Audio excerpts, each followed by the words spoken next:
It's 2:30. Steve will make a start in just a few seconds. Steve Cooksley, if we're ready to go.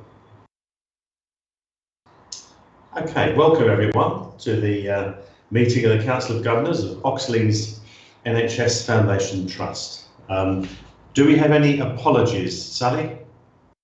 I'll give the apologies, Andy. It's Jenny Salgar, Yvonne Bayer, Michael Earnshaw, Francis Murray, Dominic Parkinson, Steve Pleasance and Joe Stimson. Okay, thanks very much. The minutes of the last meeting, there are 14 pages of the minutes of the last meeting, a very comprehensive record of that, and we'll go very swiftly through. You're going to sing out because I can't see everyone's face on the screen.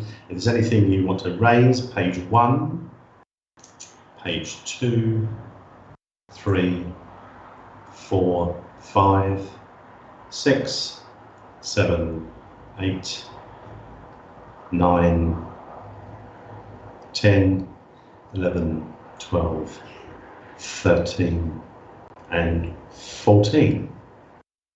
Everyone happy with those? Any matters arising from there? If not, then we'll go on to item 4, which was the appointment of our Chief Executive. You have the paper in front of you, which describes the process that we went through to interview for our Chief Executive. A very comprehensive process, as described. And as a result of that, the universal decision was to nominate Dr. Ifya Kocher to be our next Chief Executive, which I think was an outstanding candidate, and I'm personally very, very pleased that, subject to your approval as the Council of Governors, will be our next Chief Executive. I don't propose to go through all the paper because obviously you had the chance to read it. Has anyone got any questions on the process at all, on our decisions? If not, then does the Council of Governors approve that decision to select Dr. Ifya Kocher to be our next Chief Executive? Yes. The absence of any comment whatsoever is approval. Dr. Kocher looks like a resounding 100% support for you as our next Chief Executive. So, thank you. Yeah, and really congratulations. I'm absolutely thrilled. There's one hand up. I can't quite see whose it is. It was me. It was an error. Apologies. Okay. Yes, we don't take objections at this stage. The decision is there. Well done. Thank you. I'm very, very pleased with that appointment. We now move on to the Ned nominations. And again, you have the paper in front of you. This is very much a Council of Governors matter. Sue Salter and I are the sort of presenters on this. Again, you have the paper in front of you for this. And again, we were very, very fortunate to have an exceptionally good number of candidates for these posts. And 2 posts now. Steve James, as we know, is leaving after 9 years, and Amlan, who's with us today. We're very sorry to see Amlan go, as well as Steve. But we're very, very grateful for everything that you've done. And it would be appropriate just to say a few words as to, because I'm not sure everyone knows you're going actually, but no, I didn't know if everyone knew or not. So thank you, Andy. Yeah, I'm really, really sad to be going. I've massively enjoyed my time at Oxley's, as I was, I guess, very conscious of at the very beginning of my appointment. Time was always going to be a bit of an issue because of the busyness of the exec side of my job. But as it happened, and was not foreseeable at the time of my initial application, my exec side has just kind of almost tripled in size in the last few months in terms of scope. So it's made it even more difficult to provide the time, frankly, that I would like to give the trust, and also that the trust, I think, deserves from its NEDs. So on both counts, I think it was the right thing to do, however kind of difficult I find it personally to step away. and I'm really pleased that there were 2 such exceptional candidates in this recruitment process to take my space. So thank you very much, Andy, and to everyone else for all their support over this period. Thanks, Amlan. And I mean, Amlan brought a huge amount of professional knowledge and experience, particularly given his background as a medical director. I'm sorry to see you go, but thanks very much. And then again, I've talked about Steve as in 9 years as a Ned with us, but going on to is part of the board of Lewisham and Greenwich, and will very much part of our sort of future, I think, as far as working together with our partners from LGT. So huge thanks to you both. So just going back to our process, this was a really tough one, actually. We had such good candidates, and we have selected or recommended from to the Council of Governors to the appointment of Sophie Proctor and Jim Shake. Again, you can read about them in the papers. I just think we were really fortunate to have such good candidates come forward, and both of these candidates reflect our local communities, have a good knowledge of our boroughs, good knowledge of our services, and I think bring very different but very interesting extra talent, I think, to our board. And Sue Salter, did you want to say anything at all about our process or selection? Well, certainly as the new lead governor, being the opportunity to sit on the interview panel was a real privilege, really. But I have to say, it was a difficult decision in the end because we had such a good applicants. But I think both the ones we put forward, recommendations, I'd wholeheartedly support. I think they'll bring a whole set of different skills and attributes too. And but it was really good, and I think they deserve to be part of Oxley's for the future. Thanks, Sue, and thank you to everybody that played their part in this quite comprehensive selection process. So what we are requesting that the Council of Governors agrees the appointment of Sophie Proctor and Jim Shake as non-exec directors on the Oxley's board.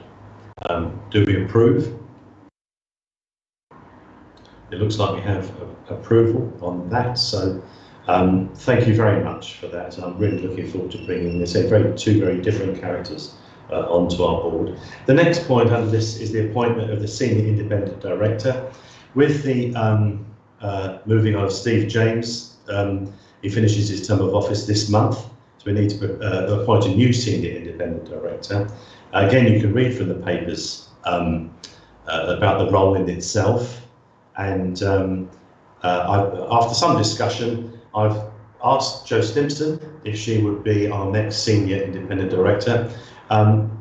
Stephen Dilworth is of similar experience on the board, but as the Deputy Chair, it wouldn't be appropriate for him to be the Senior Independent Director because I think he has to perform that separate role of Deputy Chair. Jo Stimpson is our next most senior, and it's not just on seniority, but it is a major part of that as well. But I think she's as all of our Neds are, but I think she's particularly suited for this role, given her background, given her experience. So I've asked her to be the Senior Independent Director, and I've asked for any observations from yourselves on that, my suggestion, my recommendation to the Council of Governors is that Jo be our next SID following Steve James's retirement as a Ned for our board. We have agreement. That being the case, Jo will be our next Senior Independent Director. We move on to the next item, which is the Lead Governor report. Sue, please.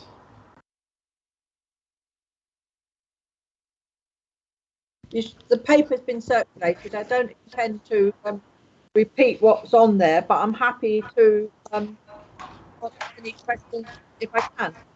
So over to any of you. So if you're happy for rather than prolong any discussion, any comments or questions from anyone? Doesn't appear so, Sue. Thanks very much for a very comprehensive report, and thank you very much for all the energy that colleagues have put into their roles as members of the Council of Governors. It's a privilege and an honour, so I'm getting there. I'm still got my plates on. No, thank you, Sue. That being the case, we'll now move on to Simon Hiller, please, and the Membership Committee update. Thanks, Andy. Thank you. You've seen a brief summary of where the Membership Committee is at the moment. There are just 3 points I wanted to make, sort of to supplement that or comment on that. The first is to say that having taken over the chair of the committee, it's clear to me that it's got a strong sense of purpose, and we have a 3-year plan, a strategy, so we know where we're going. That's good. There's capacity, but necessarily limited capacity in a group made up of governors for sort of developmental or project work, but we are using the capacity we have to that end. And so you'll see from the note that there are 3 pieces of work underway that governors are doing alongside these regular meetings that we have. And in relation to those meetings, this is my final point. I mean, it's been clear this year that we can actually run this committee rather well with 4 meetings a year. The terms of reference require us to have at least 6 meetings. We think that's not necessary. We'd like to adjust the terms of reference so that we can have 4 meetings a year and align those to these meetings, the Council of Governor meetings. But I just need to mention that to you so that if anyone has any objections to that idea, this will be an opportunity to raise those objections, or otherwise, Andy, it might be possible we could take this sort of this meeting's silence, if you like, as being consent to that small change. Thank you. I don't see any objection to reducing by a couple of meetings to 4. I think that's an excellent idea. Thank you. And thank you for your work on that, Simon. I'm very grateful. Right, we now move on to our Chief Executive report. Thank you, Chair. So like everyone else, I'm going to assume the report is read, and I will, of course, be happy to take questions. I just wish to draw attention to 2 items, if I may. The first is COVID-19. It does continue to dominate our lives.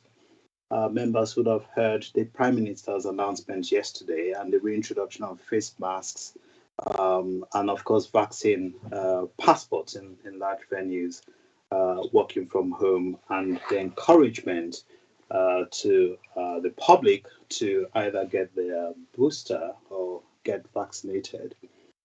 We are certainly seeing an increase in the number of patients testing positive, especially in prison services, not so much in our bedded services. Staff absence is broadly changed, but we need to try and do everything we can to keep it that way. I think the real challenge looking ahead is how we achieve 100% vaccination rate for all staff, given the mandate come April of next year.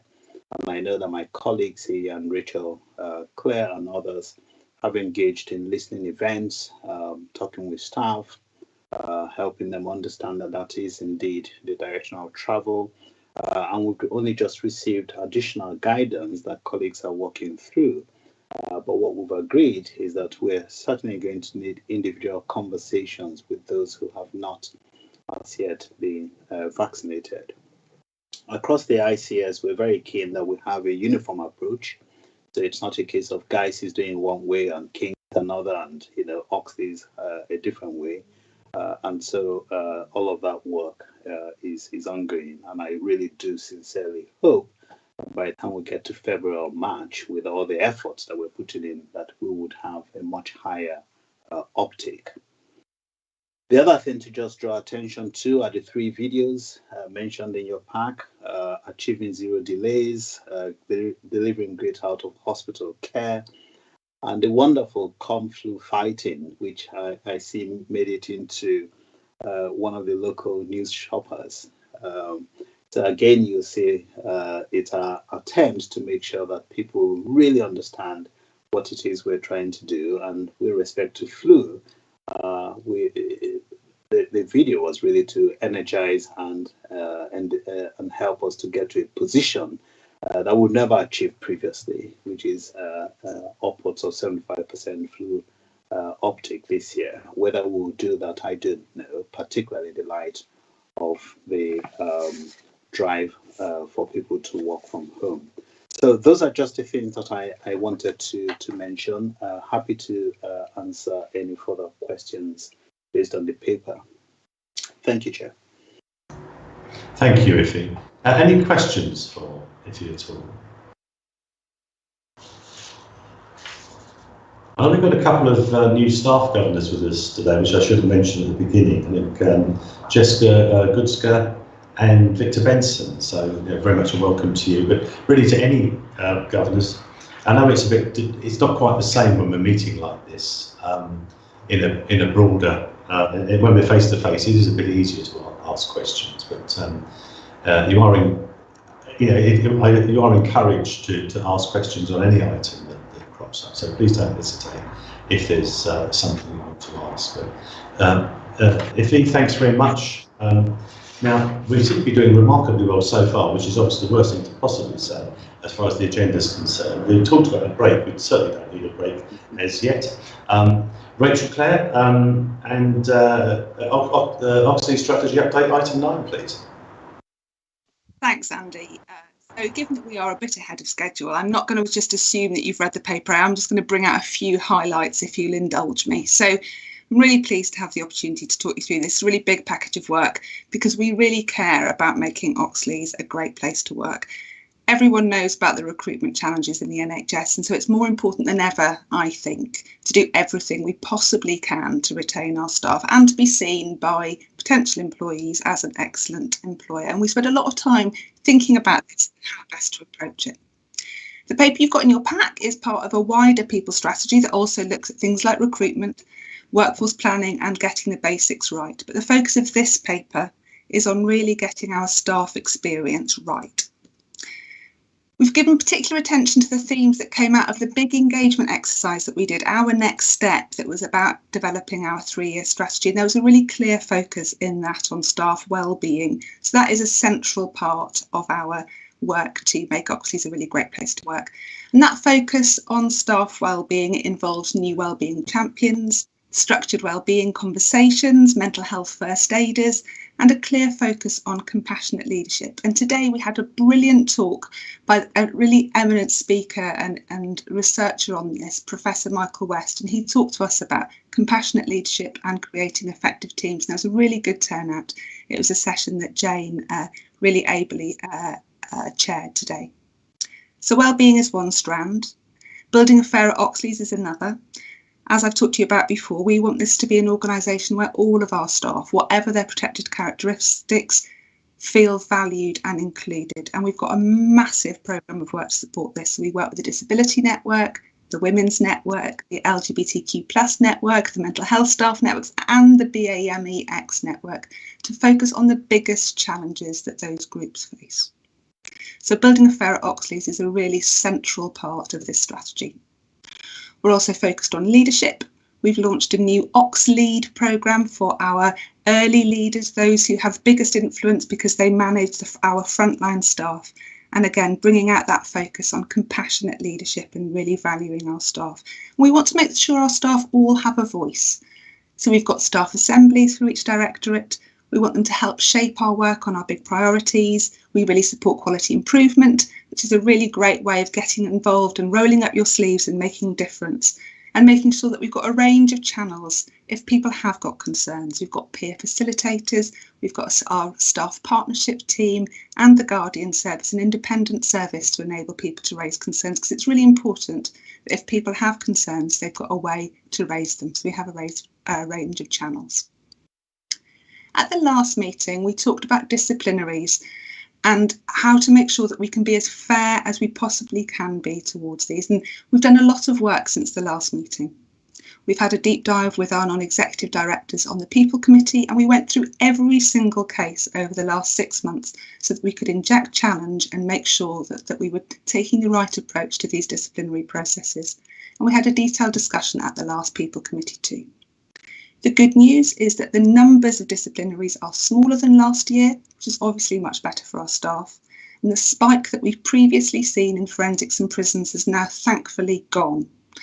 Now, I will say, achieving the balance we want is not straightforward, but all the experts on this advise that using the just culture methodology is the best way forward, and that's exactly what we're doing. We're trying to make sure that it's consistently applied in all of our processes.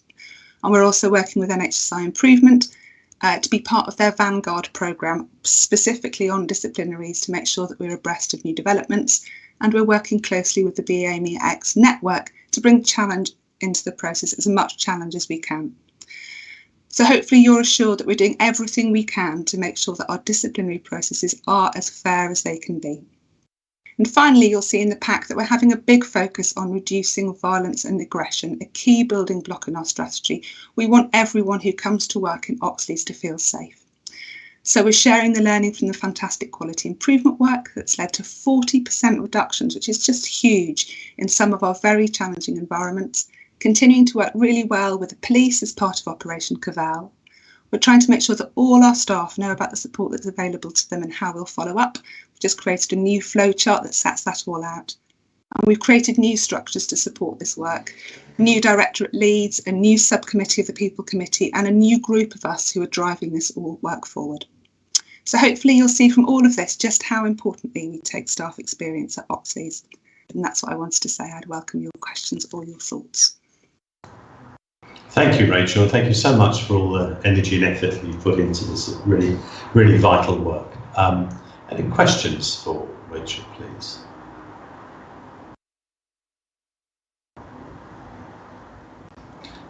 Rachel, I can't see any at the moment. Simon, hello, please. Thank you, Andy. Rachel, I think this might be a bit tangential, but I think at our recent meetings with service directors, one common theme has been to do with recruitment difficulties. So implying, levels of staff shortage, at least in some parts of the organisation. I wonder how far that, and possibly maybe, although I don't want to confuse two things too much, maybe the impact of COVID or whatever, let's perhaps deal with those absences, whether it's possible to measure the impact of that, or if you like, the existing workforce, and how far it's having an unhelpful or deleterious effect on the people who maybe are having to try and cover or do more because we're not fully staffed. Thank you. Thanks, Simon. And it's clear that any vacancies on a team, I think, really do cause pressures. And whilst our vacancy numbers are very much in line, actually at the lower end of NHS trusts, recruitment is a real challenge for us, and we're trying to do things quite differently. We've put in place some dedicated resource to tackle recruitment hotspots. We're trying to make sure that our processes are as streamlined as they can possibly be. They're actually quicker than most other trusts, so that does help to make sure that we keep people as part of the process. And we're trying to think about how we position Oxley's in that wider market as being a place that people really want to work. But sadly, there are no magic bullets out there.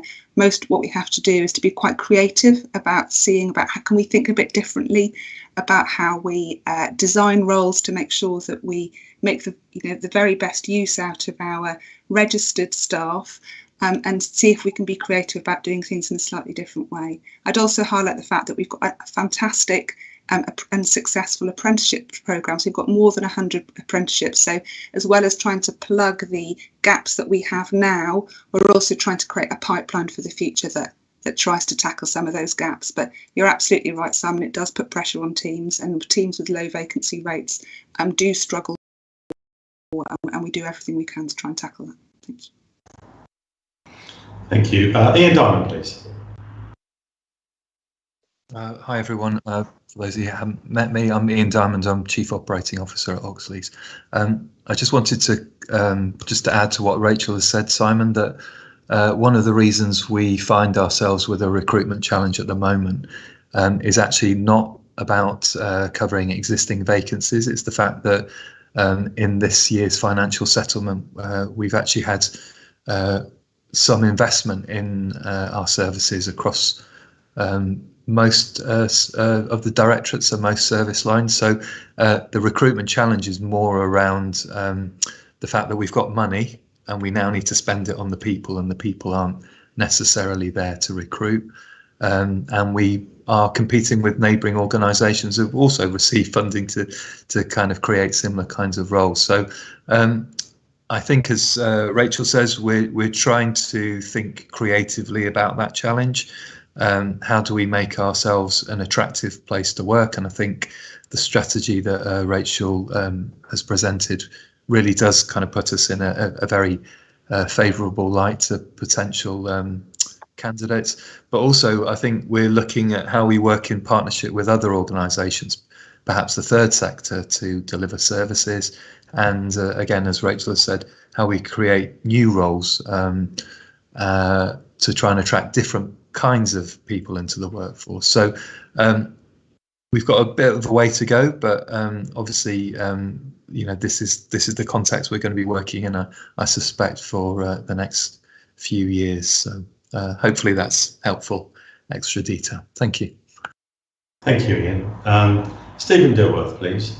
Yeah, thanks, Andy. Just to build on what Ian and Rachel have both said, and for Simon's question, one of our pressure points has been on Band 6 nurses, and one of the interesting programs we've got, I was on a virtual board visit yesterday for one of our ADAPT teams, was how they're using what describes as developmental Band 5 nurses to be recruited initially, and then for them to be trained and upskilled and grow into the job at a Band 6 level. And in fact, it's proving to be very successful because it's been easier to recruit at Band 5. And then, of course, you can see how someone grows into the role. And it works. It's great training and development for them, and it's great for us that we see someone at work for a period of time. So it very much touches on those sort of creative solutions that Rachel and Ian mentioned, and we're seeing concrete and tangible results. The other thing they mentioned yesterday, and I never heard it before, one of the staff had joined because where we were working was outside the ULEZ charging zone, which is an interesting one that might not affect parts of Greenwich, but handy if you're working in Bromley. That's all. Yeah, thanks very much, Stephen. Sue Sauter, please.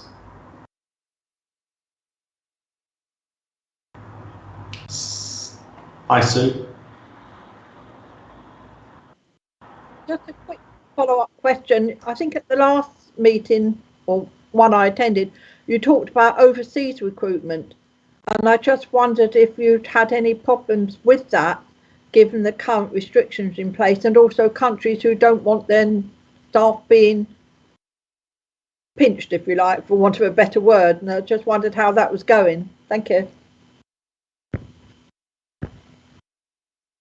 Thanks, Sue, and I might bring Jane to provide a little bit of extra detail on this if she's able to come in, but it is something we are committed to. We definitely want to explore international recruitment. The piece does change a little bit with different countries and their approaches to these things, so you're right, it's something we do need to keep abreast of, and COVID obviously also introduces new challenges, but we do see that this is being a way forward. We do want to work with the South London Partnership to do this in partnership with other trusts as well, so we think there are some opportunities. But in linking back to the original theme of this session, if we're going to do it, we know we want to do it really well, so that if we bring people to this country, that they are properly supported, given all the help that they need to make a success of it. Because what we don't want is for people to arrive here to struggle with getting bank accounts, to struggle with getting accommodation. So we want to make sure that when we do it really well. Thanks, Rachel. John Crowley, please. Yeah, I was just wondering here, Rachel, do you foresee opportunities for staff to stay in their own country but offer services to Oxleys? Because I was listening to some programs, just general discussions, I think, over the last 6 months, how services are evolving, and that's clearly been considered. And I'm wondering what teams or what parts of the service could actually function in that way. Huge investment in IT and online working, of course, but really as a thought.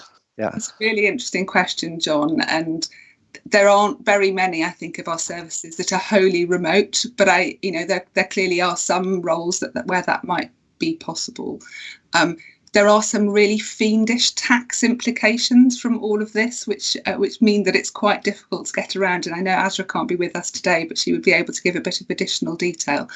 But I definitely think that for some roles where we really struggle to recruit, I think we've got to be creative about some of these things and think where the people are who could help us. So I think it's a really good and innovative idea, John, and I'm sure we'll see more of it as we go forward. Thank you. Jane, please. Oh, thank you. I'd just like to follow up the comments about international recruitment. We have joined Capital Nurse in a collaboration across most organisations in London to join the international recruitment together, because there's far better economies of scale and standards. And this includes ethical recruitment, so that we are not stripping out valuable nurses from countries where they really need them. So there's an amber list where we can't go, but it does give us the benefit of having a framework of agencies doing the recruitment in the countries, and we're all following the standard procedures in terms of the tests and the OSCEs that need to happen when they come to join the NMC register. A big part of this is the pastoral care, and there's a lot of work going on in this area at the moment, particularly in West London, that we're seeking learning from. And we have some stars within our own organisation, such as Jessica, for example, who's been doing some fantastic work. So we've put in some bids for some HE funding to support the pastoral care, and we're doing this as Oxley's, but also in collaboration with SLP. So next year we should have our first cohort of ethically recruited international nurses coming to Oxley's. We'll start small, but we'll learn fast. Thank you, Jane. Iffy? Thank you, Chair. Just wanted to comment further on John's question, which is a really interesting one, John, but I'm not sure that we're necessarily going to be able to employ people from parts of Africa, for example, Australia and New Zealand, and have them work from there.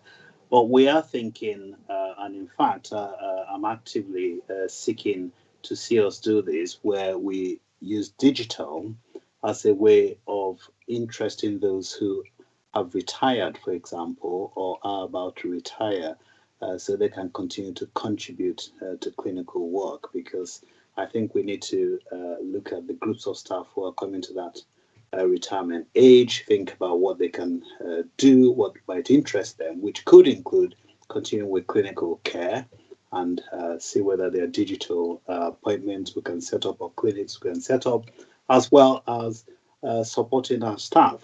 Rachel did talk about the fact that we're looking at new roles so that professionally qualified people can do more specialist things, and people who are less qualified can perhaps support them. And if it means getting people who have retired, for example, to then coach and supervise and help those people develop, then that of course is what we need to do. A lot of what Rachel has described in this strategy is about how we retain existing staff. You know, our turnover rate is 19.2%. I don't know how that compares with other places, but we need to see if we can drive that down. And if people come and they stay, then they become our mouthpiece. You know, they will invite and encourage others to come and work with us. I really think that that's one of the ways that we're going to get through all of this over the next 3 to 5 years. Thank you, Iffy. Else, is there any other questions on there? Rachel, thank you very much indeed. Really grateful for, as I said, for everything that you and your people are doing on this this work.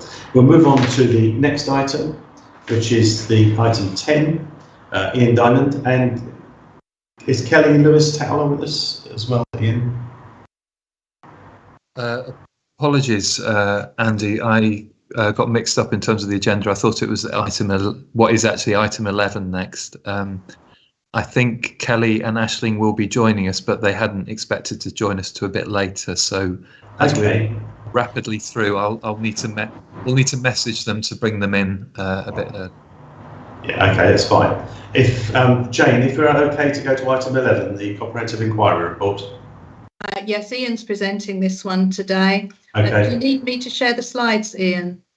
I think Joe is kindly going to do that. If that's fantastic, thank you. Thank you. whilst Joe brings the slides up, I thought it would be helpful just to give colleagues some context for this report, most of which is included in the front sheet that was in your pack. But just to reiterate, I'm here sadly to talk to you about a recent death in custody that took place at HMP Wandsworth in June of this year. HMP Wandsworth is one of a number of prisons we work in, and is the most recent kind of acquisition in terms of our prison portfolio. We started working there at the end of 2019. It's unusual in some ways because, as you'll note from the front sheet, although we are across some prisons, we do have a number of small subcontracts. The difference at Wandsworth is that we contract the whole of the mental health service out to our colleagues at the South London and Maudsley, and the South London and Maudsley have been the mental health provider at Wandsworth for a number of years, and that is the kind of context of that arrangement. The reason for this being a board level inquiry, and both Sue Sauter and Joe Stimpson joined me on the panel, was that Wandsworth has experienced a number of deaths in custody this year in a very short space of time.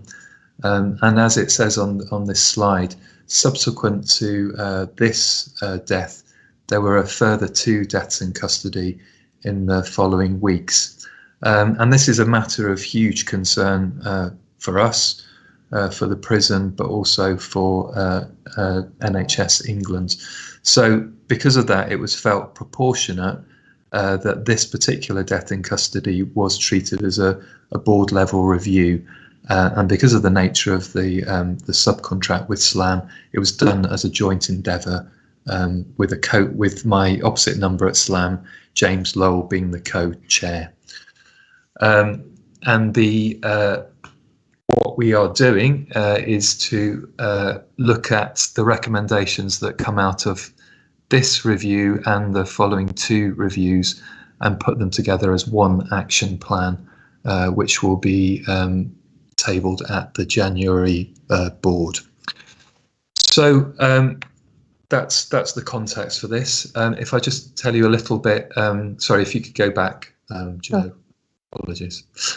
Just to give you a sense of Mr. A, who was the person whose death we reviewed. He was a Polish national. He'd been in HMP Wandsworth since 2019. As it says here, he had been sentenced and was awaiting extradition back to Poland. Throughout his time at Wandsworth, he had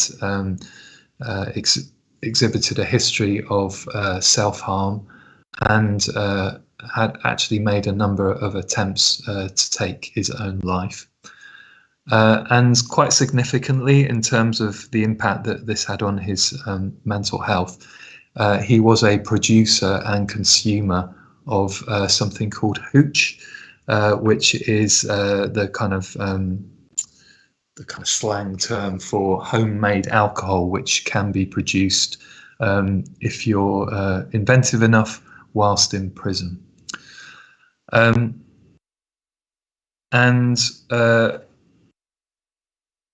At the end of his life and at the end of his time at Wandsworth, as it says here, on the 8th of June, he was found suspended from a ligature point in his cell and was tragically subsequently pronounced dead. So this was a gentleman with a history of self-harm and suicide attempts who sadly took his own life, as I say, back in June. If you could then move on, Joe. So the panel, as you would expect, reviewed his healthcare records, and also met with a number of colleagues who deliver healthcare services in Wandsworth. And the findings are summarised here. I mean, one of the things that was very noticeable about Mr. A's presentation was his impulsivity. So, as I've already said, he made a number of attempts to harm himself, often quite impulsively, and often in the context of alcohol consumption. And this really presented a challenge to the prison regime. And it was exacerbated, I suppose, by the fact that he was also somebody who whose impulsivity could also exhibit itself in terms of attempts to harm his cellmates. So often he would be moved into a sort of segregated cell where he was on his own, but of course that then exacerbated the potential risk he posed to himself in terms of self-harm. So it was a kind of challenge in terms of managing both his behaviour towards himself and to other people. But of course, he's not unique in presenting those challenges, and what we found through our investigation was that the framework of support that might be available to somebody in his situation was compromised, and the kind of areas that we've highlighted are here. The first is about the lack of a developed universal primary care mental health offer, and I think that probably needs a little bit of unpacking. What we mean by that is that in terms of the mental health service in Wandsworth, I think there was a sense that there was a good secondary care offer, and what I mean by that is an offer to people who have a formally diagnosed mental illness, and treatment options for that, both for people on the cells, but also as an inpatient in the hospital wing. But what hadn't been developed was a kind of primary care lower level mental health offer that people living in the community might be able to access, for instance, through their GP. And of course, within the prison setting, just like in any other part of the community, there are a number of people whose mental well-being isn't what it could be and has been compromised, and people's mental resilience, again, might be quite challenged. And of course, the process of coming into hospital may compromise that further. And we felt that if that was attended to a bit in a more comprehensive way, that would have been helpful to somebody in Mr. A's situation. The second thing we've highlighted is the operation of what's called the ACT process. So ACT stands for Assessments, Care in Custody and Teamwork. And this is the kind of prison framework for whereby care is planned for prisoners who are identified as being at risk of suicide or self-harm, which is obviously something that Mr. A was at risk of. And what we found was that the process itself wasn't followed rigorously.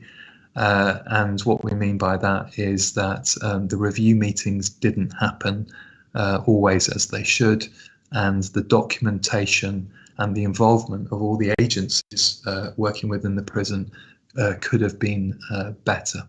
And then the last thing we highlighted was the quality of the communication and information sharing between different agencies. And this links into the previous point around how information about Mr. A's presentation and how it changed was shared between the respective organisations. So the two health care providers, the prison itself, and CGL, who are the substance misuse provider. If you could go on to the next slide, Joe. So taking those findings, we've made 4 recommendations. 2 are around improving the mitigations that are available to the system, to improve the framework that are available to the system to mitigate the risks that somebody like Mr. A presents with. And then the second 2 are around improvements to process. The recommendations really follow on from the findings that I've just mentioned. So there is something about defining the primary care mental health offer to make sure it's of a similar quality to the secondary care offer. There is something about making sure that the ACT framework, which has recently been updated, is fully understood, people are trained, and it is delivered in a consistent multi-agency, multidisciplinary way, and highlighting in particular the importance of protective factors like family. That was something that one of our panel members was very keen to highlight. And then the second 2, the third one is around having a clear escalation process for raising issues. Providing healthcare in prisons is a complex and complicated business. And the context does provide challenges. So it's really, really important, we felt, that when things get stuck, people working within the prison are clear on how to escalate issues. And then the last point was around making sure that the referral process to mental health is more rigorous, it's properly documented, and that the key information is routinely highlighted in all cases. Just to finish off, those recommendations, as I said at the beginning, are being put together in an action plan. We are, because of the number of incidents at Wandsworth, and I'm pleased to say that and this is obviously as it should be, we haven't had any further deaths since June. But we are working very closely with our colleagues at SLAM to make sure that both these recommendations, but other areas of operation are being properly managed and delivered. And again, because of the number of incidents, we are taking a highlight report through our Trust's Performance and Quality Assurance Committee on a monthly basis. So there's a high degree of scrutiny of the work over at Wandsworth, which is only appropriate given the context. So I'll finish there and very happy to take any questions.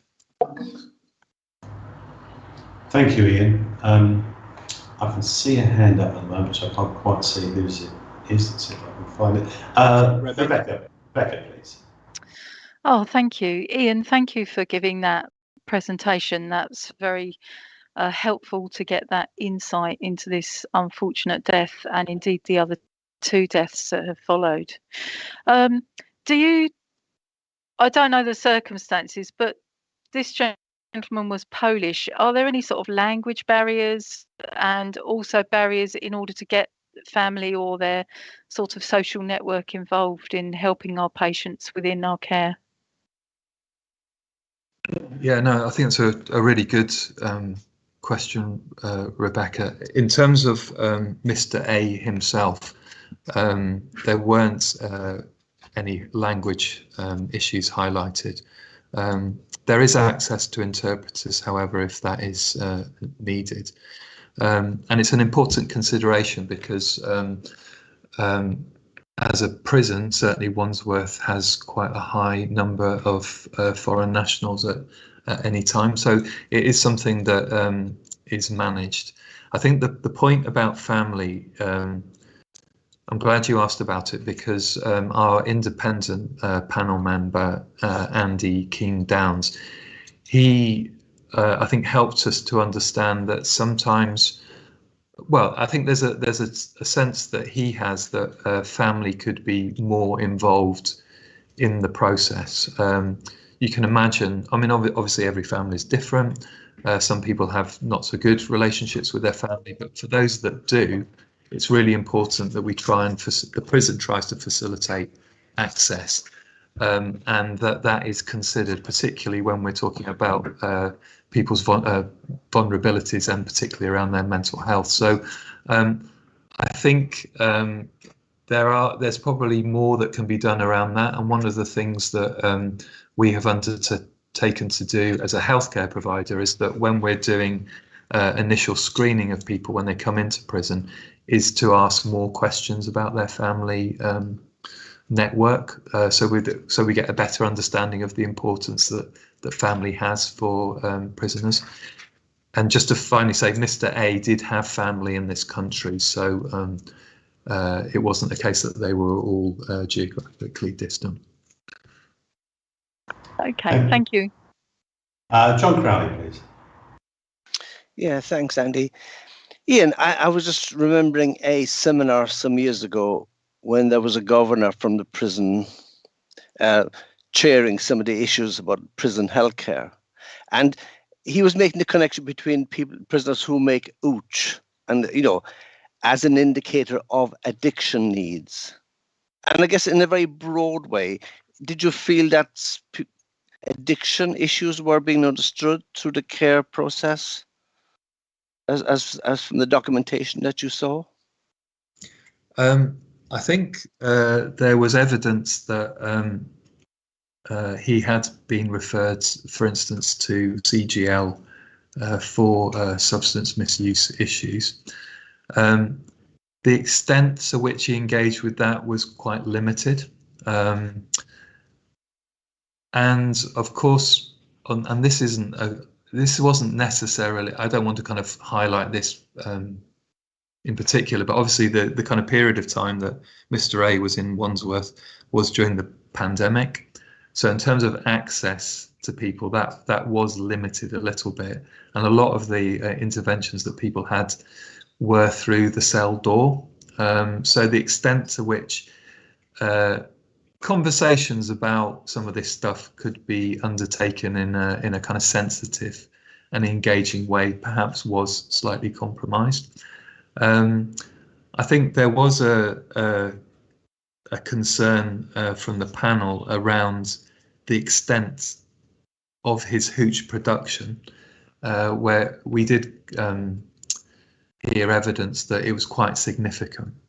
And I suppose there was a question mark in our minds, and it is slightly outside the scope of the review, the extent to which the prison itself could do more to actually limit access to the means of production.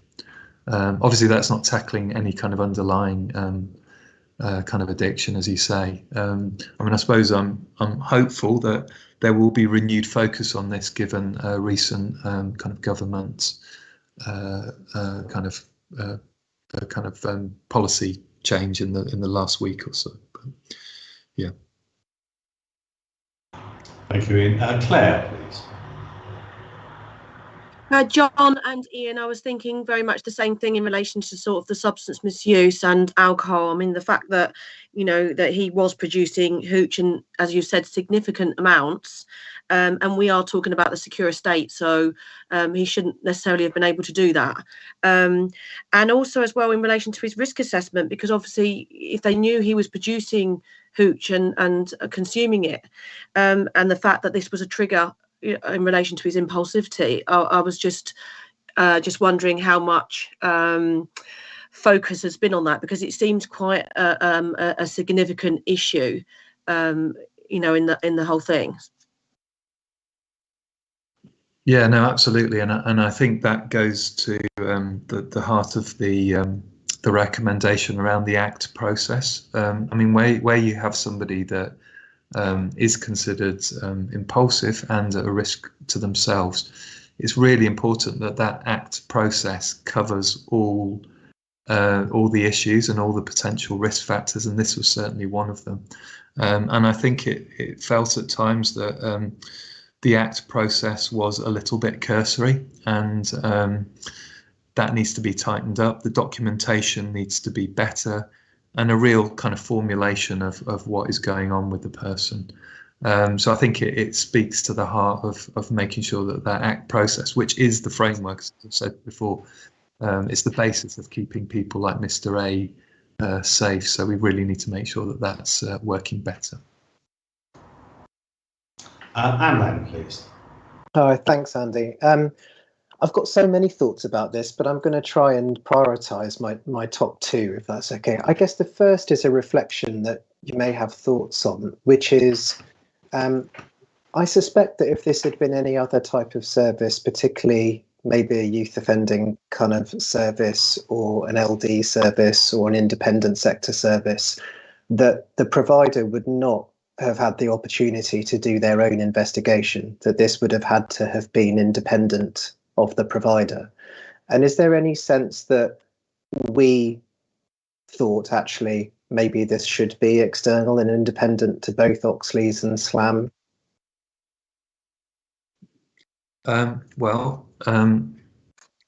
We're not the provider of mental health services, but we are the contractor. But I think your point still stands. NHSE actually undertook their own independent inquiry of all the deaths that have taken place in Wandsworth over the last year, and that report has just been published. I haven't yet seen it, but it has been kind of verbally shared with both SLAM and Oxley's team on the ground. My understanding is that their findings are broadly similar to the ones that we have found. Because of the numbers of deaths, Amlan, this has understandably reached the desk of the prisons minister and also the local MP. So there has been a lot of scrutiny around this. And I know, Iffy, you have had direct communication with the Director for Commissioning in NHSE. So I think it's a good point. I think in terms of deaths in custody, they're normally not done at this level. So I think the fact we did do it as a board level inquiry shows that we were taking it seriously. We did have an independent member on the board, and like I say, NHSE have done their own inquiry. So I feel there was enough rigour there, but I think it's a fair challenge and certainly one to reflect upon. If I may very quickly, just a second point. So some of the things that I guess are coming out of this is recommendations. So the primary care offering, the ACCT offering and communication between services, I guess in some ways represent the very foundations of prison mental health care.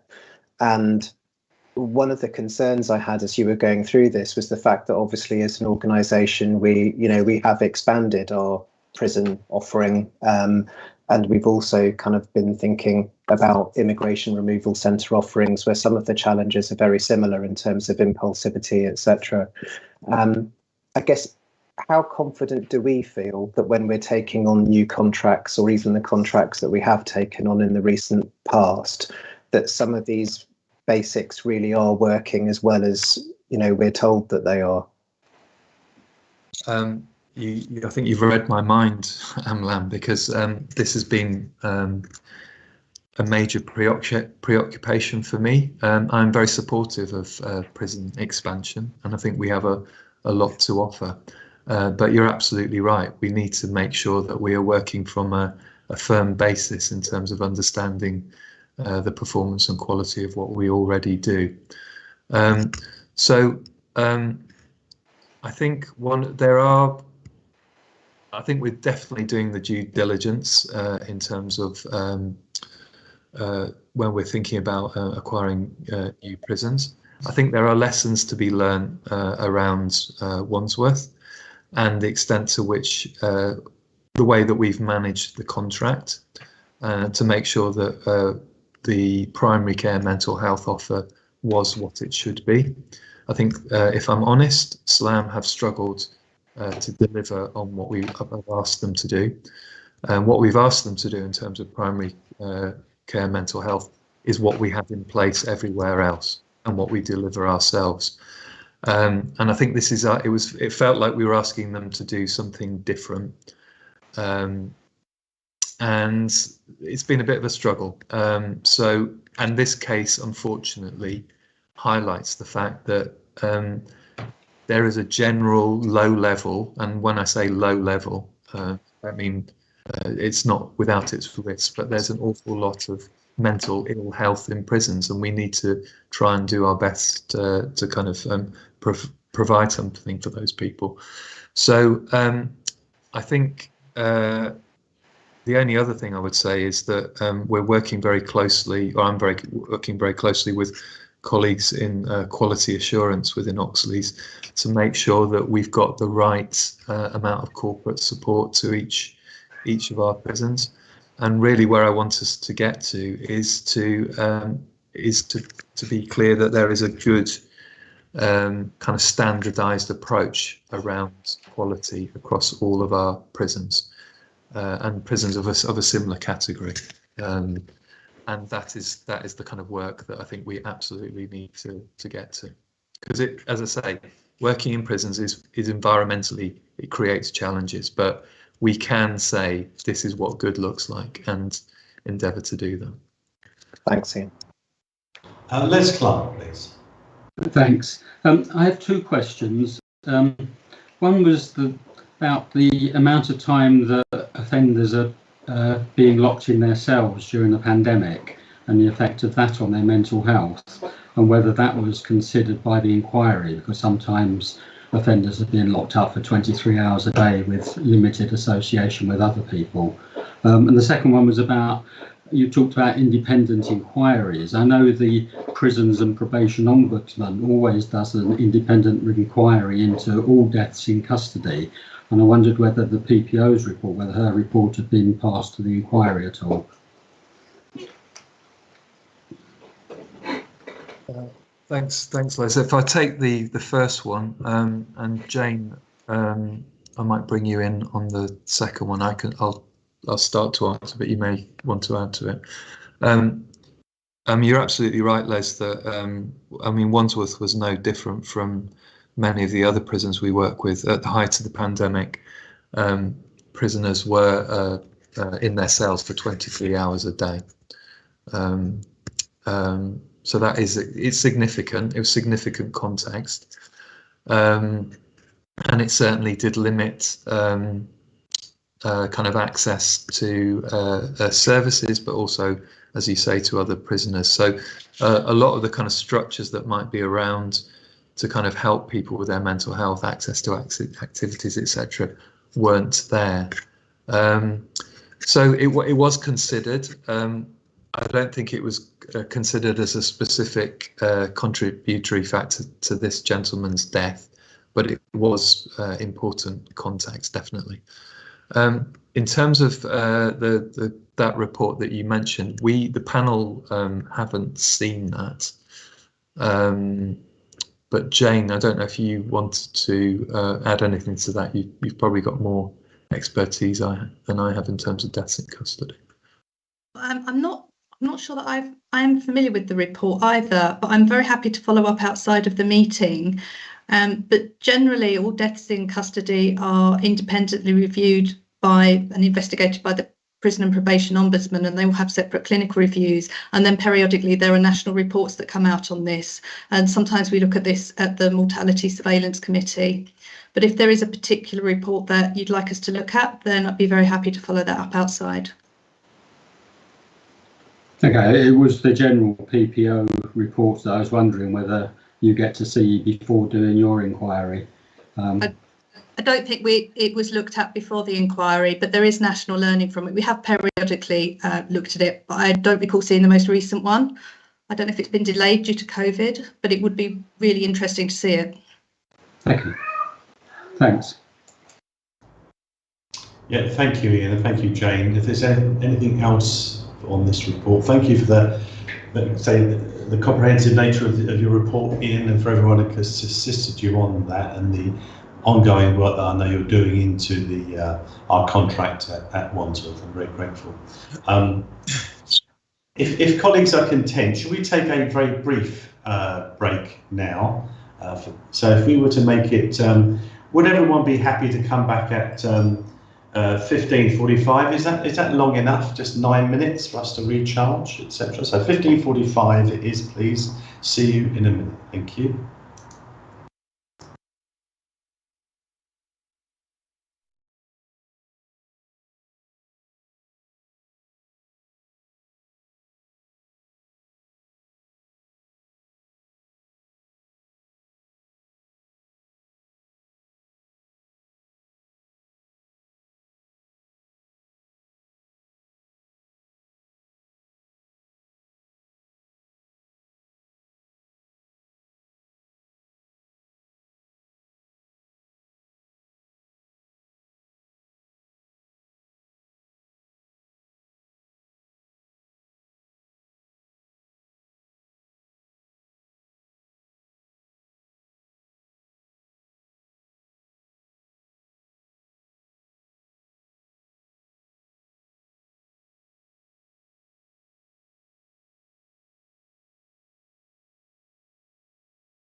the Governor's meeting.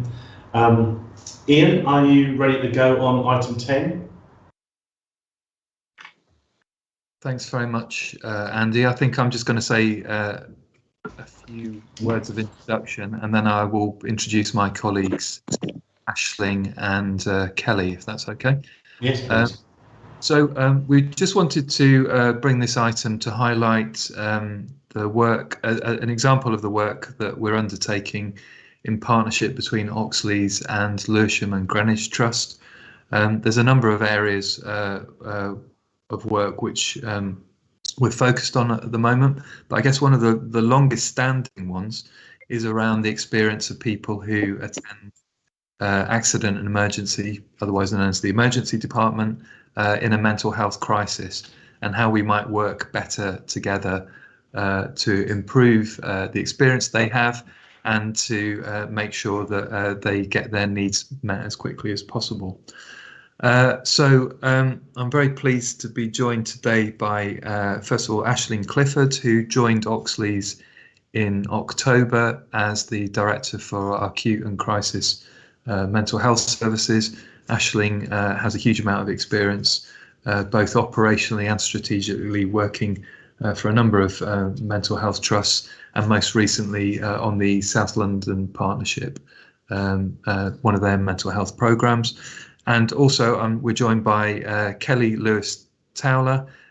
Kelly is the Divisional Director for Emergency Medicine, and I'm probably getting her title wrong, but all I know is that Kelly is one of our allies and a great colleague to work with, and somebody that I've certainly enjoyed working with over the years. So with that kind of preamble, I will hand over to Aisling and Kelly, and they're going to take you through the detail of some of the work that they've been engaged in.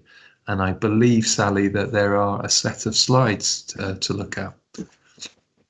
There are. I think Joe may be able to drive them for us, unless Aisling wants to do it.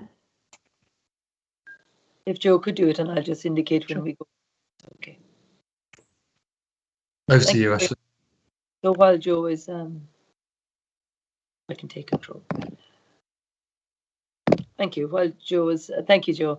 And I'm sure, Kelly, if you're happy to chip in throughout this, because it's joint work between both organisations. So thank you, Ian. I'm Aisling Clifford, and this is just a summary of one of the pieces of work that is going on between Lewisham and Greenwich at the moment, namely the mental health assessment area, which was set up in April 2020 as a response to the volumes of people coming in through ED with mental health needs who are subject to delays in terms of assessments or their journey through ED. And this isn't a problem that is specific to Queen Elizabeth. In fact, the models such as this are being trialled across London and the country in terms of trying to improve the quality of experience and the environment for those in ED who have mental health needs. So it was generated, the idea was generated from this context, and the resulting area was a mental health assessment area, which was opened temporarily in response to the pressures in 2019-2020.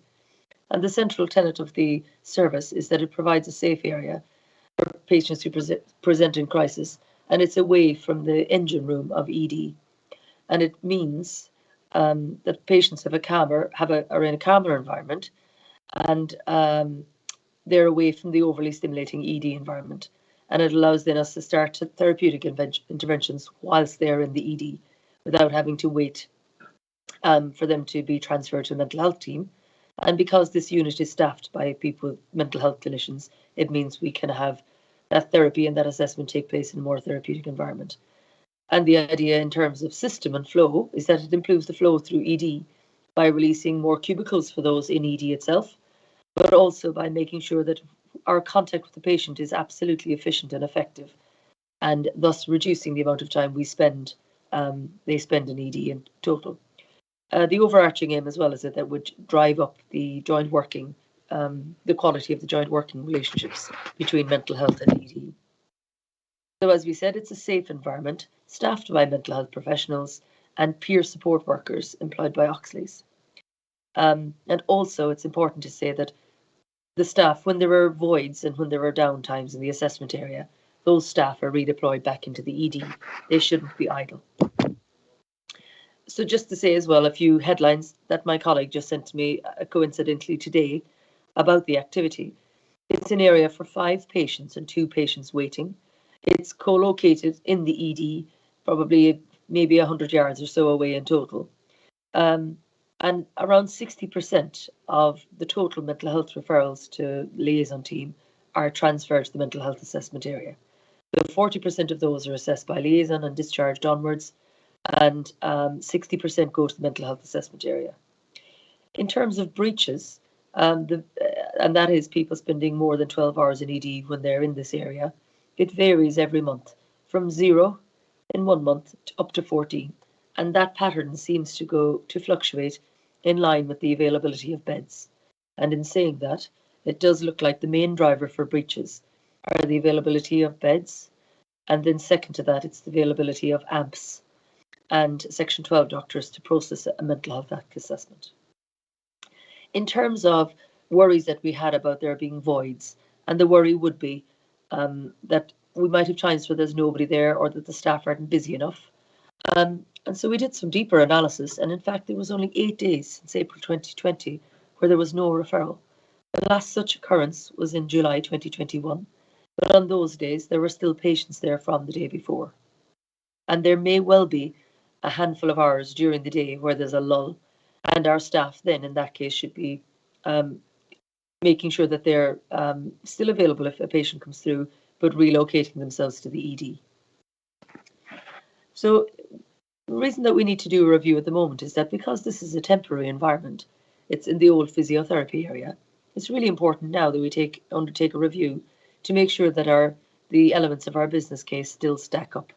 So that's the financial case, quality case, service case, and to make sure that we're constantly analysing to make sure that this is still the right environment that we'd like our patients to be in, and to allow us to make tweaks to the operational model if we deem it to be appropriate. So our review that took place in October identified a few things already. That it seems that we have been successful in achieving the objectives because the patient safety and experience is much more enhanced when they go to the assessment area. And we know that that is for at least 60% of the people presenting. There's been an improvement in the working relationship. It's not perfect in that we still want to make sure that our mental health nurses and clinicians are bodily in the ED, that they're always there milling around and just being a colleague of ED, rather than folk that are called in from 100 yards away or 300 yards away when they're needed. So we have some further work to do in terms of making sure that that's seamless. And so in terms of a case to build a unit, a standalone unit, we identified that we needed to make sure that the business stacked up. Now, the good news is that the quality case, the patient experience case has never changed. That still stands. We still need an environment and that it is appropriate for people with mental health needs. And we still need to make sure that the service user experience is better than it was in terms of assessing people in a calm area and a less stimulating area. In terms of activity, we can now see that it's a very well used unit. Those hundreds of people that we refer there would otherwise have to be sitting in ED, and that has lots of knock-on effects for the crowdedness of ED for the other patients as well. In doing our analysis as well, we were able to compare the 2 data systems for Queen Elizabeth Hospital and Oxley's. And what we found actually, similar to what we find across London in EDs, is that actually there are some anomalies in how we code mental health patients. So it isn't something to really worry about, but we do notice along the edges every month, maybe 20 patients that don't appear on each other's data sheets. So there's something about making sure that when we're building a full business case for a building, that we are absolutely sure that when we count the patients in the same way. And in that regard, you may as well then develop a single reporting mechanism for activity through ED and for breaches. So I'm pleased to say that our staff are actually working on that at the moment. And that's why I'm able to say that we've identified a small number of anomalies, which we hope to fix over time. The other thing to consider is whether we can identify any alternative space for the mental health assessment area. You know, where is that best located as well? And just in terms of, finally, the point I wanted to make, and Kelly can come in here, about the most important thing here for our patients and for our staff is that actually there's assurance that we're working as well as we could together.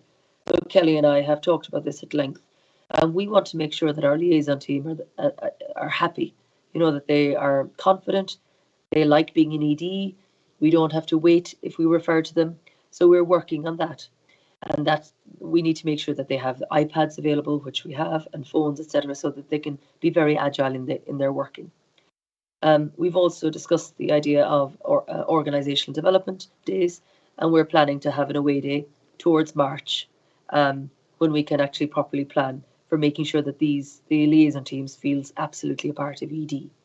And just as an aside, we've already started to incorporate some of our winter schemes into ED, where we're currently recruiting some staff to work at peak times out at the front of ED, so that we're intercepting people's mental health needs before they're clerked in, simultaneously during the clerking process, or as close to possible after the clerking process, so that our staff feel confident to start assessing somebody and talking to them and signposting them and redirecting them as close as possible to the time that they arrive in ED. Thank you very much. Kelly, you might want to add some of the detail that I've neglected to mention. Thank you. No, I think you've covered most of it. I suppose just for us, in terms of, you know, COVID gave us, I suppose, you know, it gave us the opportunity to do something very, very rapidly, potentially without the bureaucracy and process that we would have followed. But what that's done is allowed us to, this is a test case for us. So we knew this was going to be the right thing to do for patients who are in crisis, who attend the ED. So I think we've done that, and we've been able to prove that actually the pathways are so much better. The patients are in, although it's not, you know, a long-term ideal environment, it absolutely proves that this is the right model of care. We have also got 2 cubicles that are just being refurbished in majors. So they'll be ligature-free and used for those patients that are not suitable to go to the mental health assessment area. So we've got both, but what it does is for the patients is prevents them having really long, extensive waits in a very, very busy majors area, which is very noisy, lights on 24/7. There's no respite for anybody. So I think from our perspective, it's absolutely the right thing. And we've proved that with the temporary unit. And now for us, really, it's working on locating a space that is co-located with ED that can bring our staff together, so that actually those relationships and that culture develops even further than it has. I mean, certainly we are in a very different place in terms of working relationships to when I came in sort of 2.5, 3 years ago. And that's absolutely testament to the teams and the wraparound infrastructure that we've all put in place to make sure that everybody feels supported and part of the same team. So it's certainly a different place to when I came in. And I think the staff are really proud of what they've done so far. So now it's building on those achievements. And Ashleen's absolutely right. We just need to make sure we have the right number of cubicles. It's responsive. It addresses everything that people need, you know, and we build it once. So, yeah, I've got nothing else to add, but I absolutely, LGT, think this is the right thing. Thanks very much. Thanks, Ashleen, and thanks, Kelly. Yeah, I think it's been some great joint work together. Clearly, there's a lot more to do, but I'm really, really impressed that I think the atmosphere is right. People really want to get things fixed, don't they? I think, and that's just around relationships as much as anything else. So, thank you so much for everything you're doing on this front. Sue, sorted, please. A couple of questions really, but thank you very much for a very interesting presentation. It's nice to know it's being successful, but which you don't want it to be success, but you do. Do you know what I mean? It's the balance, isn't it? Can I ask, are they able to self-refer themselves to the mental health unit, or does it have to come via a medical professional or the ambulance service or whatever? Yeah, at the moment, so it's not a self-referral unit, so everything comes through that front door, whether that be walk-in presentations or via LAS. But yeah, there's no access at the moment for patients to be able to refer directly in. Okay, and the second part, of the question is, presumably these people may have had a diagnosis of mental health issues prior to them coming to the unit, and if not, how long do they have to wait on average for someone to give them that diagnosis so they can be treated while they're in the unit? I can take that, Kelly. Great. You're right, Sue. Actually, sometimes it could be up to 30% or 40% of people that present to ED with mental health needs that are actually open to our own trust. And then I don't know the percentage, but I expect that there's a number on top of that that have had a historical diagnosis. So the liaison team, are an assessment team. They don't attribute a diagnosis. And similarly, the mental health assessment area is very, very short stay. We're trying to get people out within 12 hours still. So therefore, that isn't enough time, and they wouldn't be attributing a diagnosis. And I can say, actually, that a significant number of the patients are discharged to the crisis team, or a ward, but a significant number to the crisis team, where then very soon after they should be able to get a diagnosis when they're under the crisis team. So if somebody doesn't have a diagnosis, there's no rush to allocate one, but the assessment process begins and then continues afterwards, where it should be a number of weeks then. But I think it's important to say that we don't rush to diagnose as well. And I know, because I've spoken to our psychiatrists, and they tell me that as well, that they would like it to remain like that. They're not going to rush to diagnose people in ED. No, that's fair enough, because you want the right treatment. You don't want to be labelling people and then find actually it's not a mental health problem, isn't it? And thank you very much. Thank you. Cassandra, please. Oh, hi, Aisling. Hi, Kelly. Really exciting development. I think it's well needed. So just for a bit of background, I work for Bridge Support. We're a partnership governor, so we provide mental health support, community mental health support, so and run supported accommodation in Greenwich. So lots of our service users might turn up, or clients might turn up at those departments. I suppose just a couple of points.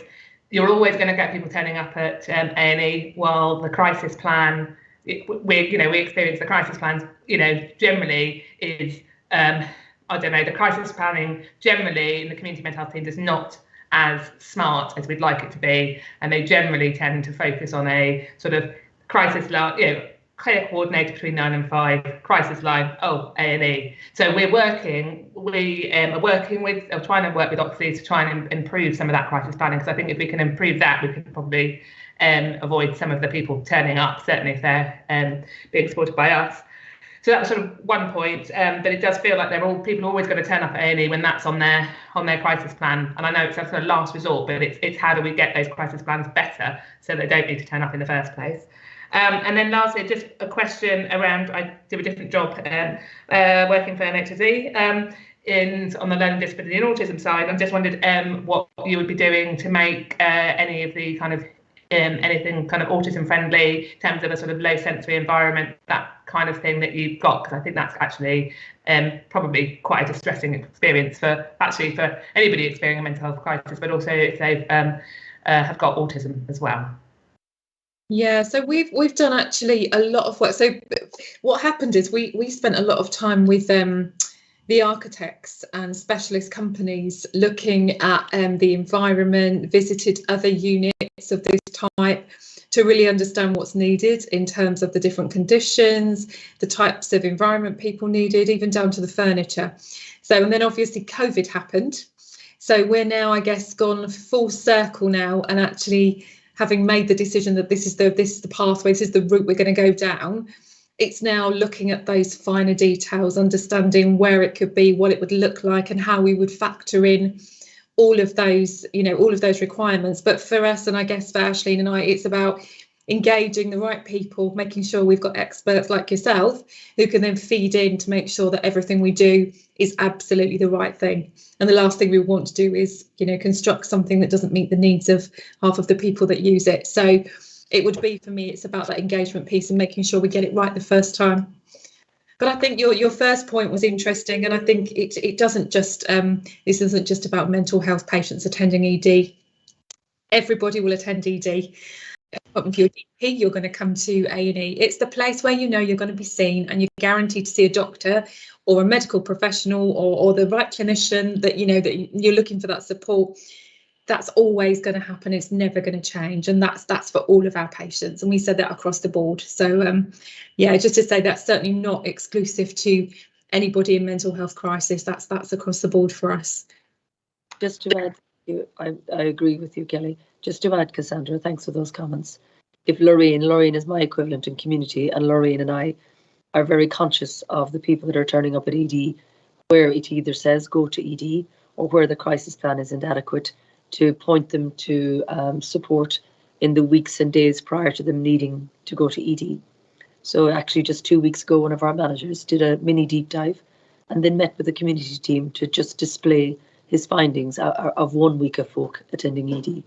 So we're starting those early conversations.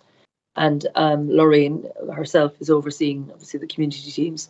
And one element of that, which we've discussed with Lorraine and colleagues in the community, is how can we do those crisis plans better? And how can we divert them to the crisis line and to the crisis team and to the crisis house instead? Thank you. Great, thank you. Claire, please. Aisling, you said that the patient experience has improved. I just wondered how exactly you've captured that information from service users and patients.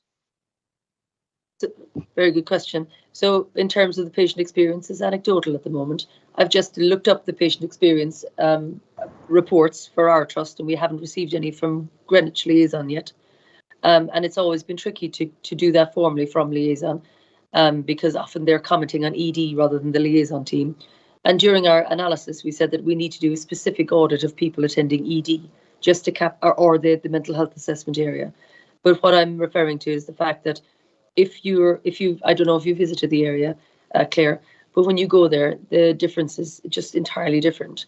It's noisy in ED, and this isn't a criticism of the environment, it's naturally how it is. But when you go to the mental health assessment area, it's much calmer. Our staff report that patients are much calmer when they're there.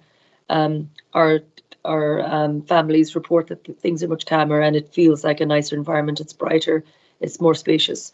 But what we identified in our gap is we'd like to prescribe a specific review of the patient's own experience, the patient's reported experience, and the family's reported experience, so that it isn't just the anecdotes that we're hearing from in real time.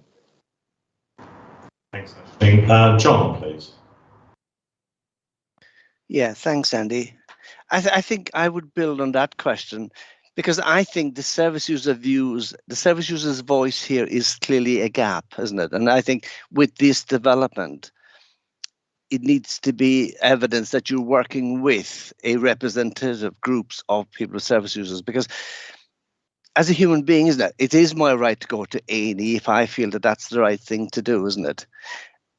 But my concern here is, at what stage might I deem to have a mental health crisis rather than physical health need? And I haven't heard enough here about where along the process are my physical health needs being assessed before I'm being moved into a mental health crisis, because potentially there are stigmatizing issues here as well as health issues, really. That's my thought. Yeah, so John, just to answer that, so when we opened up the unit, we've got some really clear pathways, and they are to do with not only diagnosis or putting people in the right place, but it's very, very much about quality and safety and clinical oversight. So the first thing that will happen to you is you would be medically cleared. So if you attended ED, it doesn't matter whether you are in the mental health assessment area or you are in, a majors bed, you are looked after. Your clinical care is overseen by the ED consultant, whoever's on that shop floor. So you would be medically cleared before you would be transferred into the mental health assessment area. If there was a reason that you had a bigger medical need, you would remain in the ED area. So absolutely, patients are screened for suitability, both in terms of behaviours, but also for safety, for clinical safety. So that's always addressed. And should there ever be a reason that somebody became clinically unwell in the mental health assessment area, they go straight back into the bed, into the majors area, and will be looked after accordingly. So we've got really tight clinical pathways, and that was one of the key priorities for us, is that we had to know that all patients within that area were going to be safe clinically.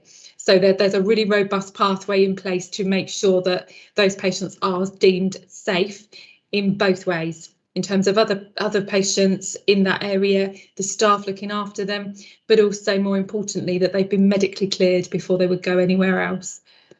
Thank you. And John, could I add that I didn't really want to broaden the scope of our discussion today, because there's quite a lot going on around liaison teams. And one of the things we've identified is that over the years, it's natural that services and operational service models drift from the original purpose. And it's right that we review them every year, but certainly every few years, to do a root and branch review. And just today, I've recruited a project manager to help us do that work. And we'd like to do it with SLAM, who have 4 EDs. And I know that South London Partnership are just on a hiatus for this project as well, where we're just going to take a root and branch review of liaison model and clinical model to make sure that that the model fits the modern day ED and the modern day trusts. And part of that, it's the style of our acute and crisis service line anyway, but it's the style of the way we want to move forward, is that our steering group will be accompanied by service users and care representatives.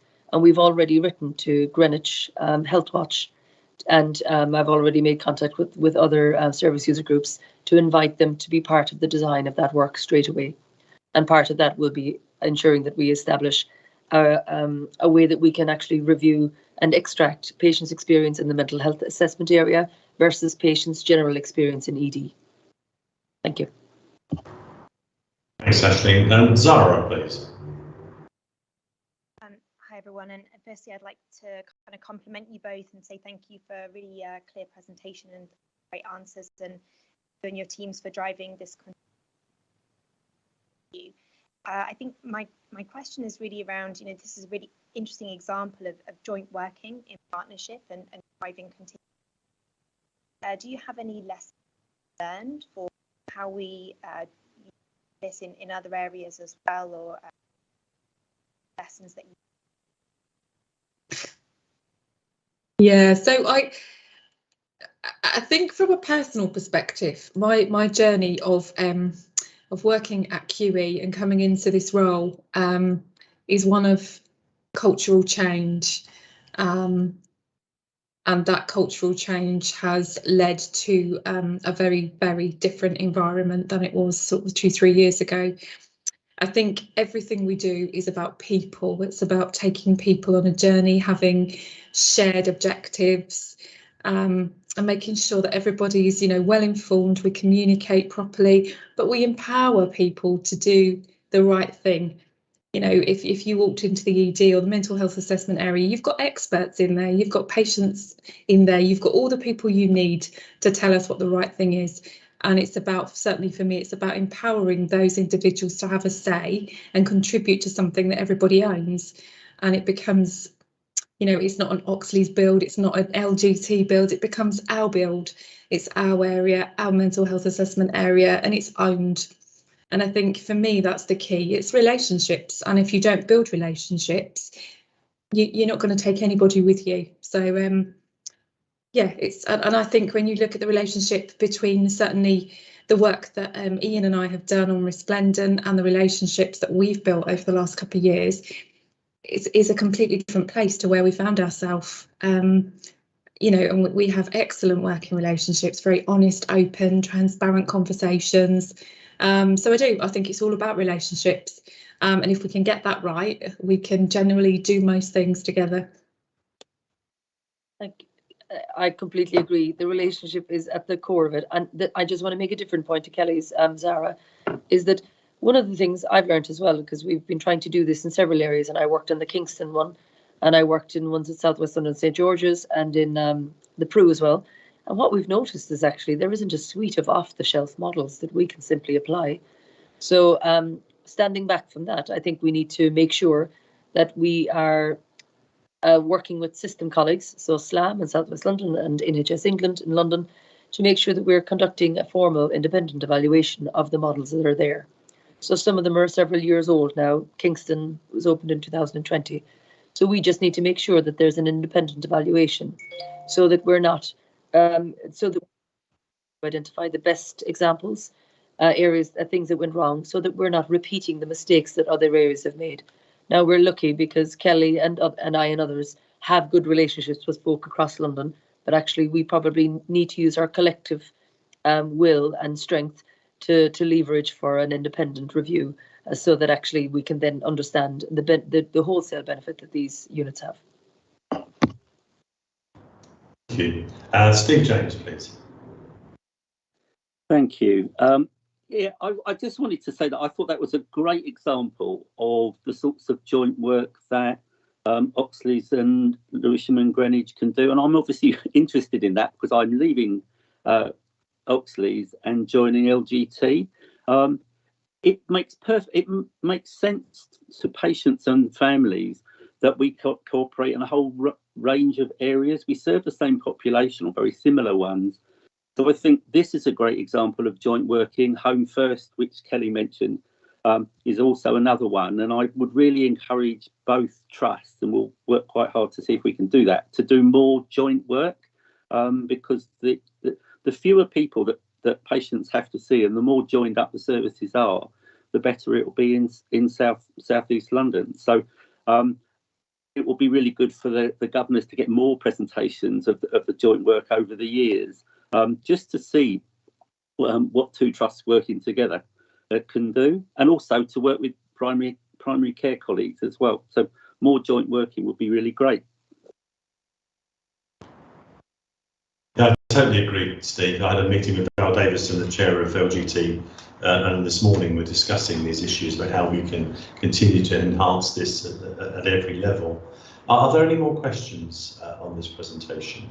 I mean, if not, Kelly and Aisling, thank you so much. I mean, this is absolutely vital stuff. I'm so pleased to see the progress we've made on this. As you both know, I've had a few interesting visits to ED, LGT, with some very frank conversations with staff. We've highlighted those issues in tension, which is all about those people, isn't it, who we could deal with a lot better than we have been in the past. And I'm really, really pleased. This is real progress, and I think it's real partnership and action, as Steve says as well. So personal thanks to you, Kelly and Aisling, for everything you're doing on this, and again endorsing this, Steve. I think we'd like to hear this about this again quite soon. I think that which would be great. Thank you. If there's nothing else on there, thank you so much for everything you've done on that. Thank you. And then we now move on to item 12, which is our quality management framework, with Tom Clark and Yemisi. Who's going to present on that? Thank you, Chair. I'll be presenting this item. For those who I've not met, just to introduce myself. So I'm Joint Interim Medical Director and consultant at Eltham Community Hospital. You may be able to see a small part of it in Rebecca's background, because we work together at the unit. So I'm presenting this paper on behalf of Vicky Woods, who unfortunately can't make the meeting today. I think it's a relatively straightforward paper, but I'll just provide a very brief overview. So we're mandated to undertake an external audit of our quality report, although due to the pandemic and legislation changes with that, we haven't been required to do so for the last 2 years. And as part of this audit, the council is asked to select an indicator for testing, so one of our quality priorities. And on this front sheet here, you have all of our quality priorities, and there are several which fit the criteria for testing. And so what we'd like to do today is to propose one of our quality priorities. So option number 5, quality priority 3.4 on care planning for this testing as part of the external audit. Now we've selected this because I understand This is an indicator that the council had previously selected, although this hasn't gone forward to testing in the past due to the legislative changes around the pandemic. So we propose that we stick with this, and should we be required to audit, that this one is looked at. So we're looking for approval for this today. Thank you, Chair. Yeah, thank you, Tom. I suppose I was looking at the other options on there as well. I mean, what happens to those? I think that's a good question. So I think that the purpose of the audit is really just to test our reporting and our processes around it. It's not going to give us the answers on how to crack some of these. So it really is just a procedural audit. And I agree. I mean, each of these, you can see our quality priorities, they're priorities for a reason. And so the temptation is to say, well, look, let's focus on all of these. But as I understand, it's purely a procedural audit. Yeah, I think you're right there.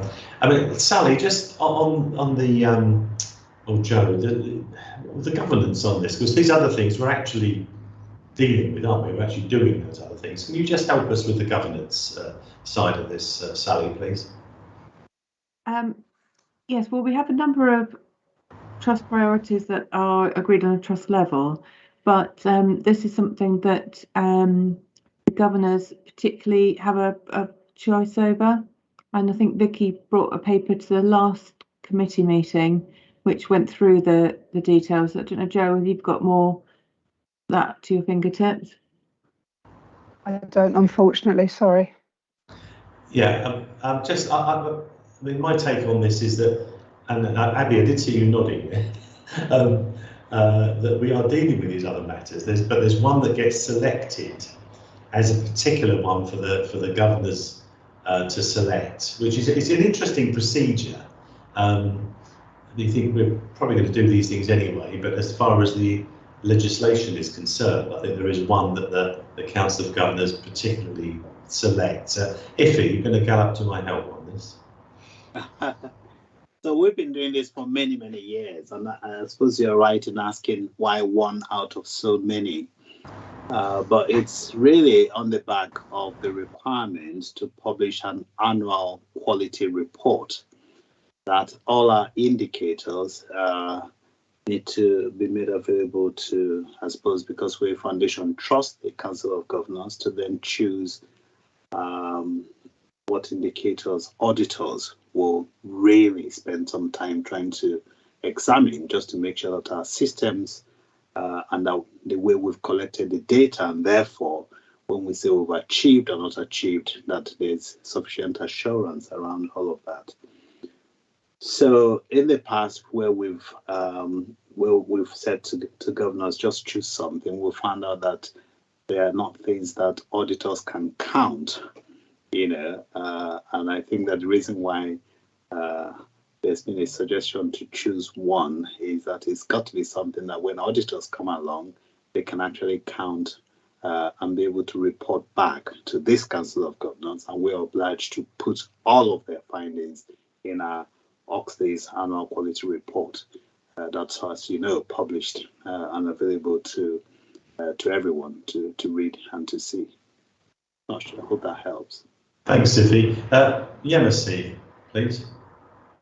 Yes, Andy, just to add to everything Tom and Iffy have said, the other points are constantly monitored at PQAC, and for those governors who attend our PQAC meeting as observers will know that we do discuss these in detail, and at various times previously in the governors' meetings, we have brought back more of a detailed analysis around, say, prone restraints or support network figures. So just to emphasise that there is oversight on the other points that aren't necessarily picked for this audit.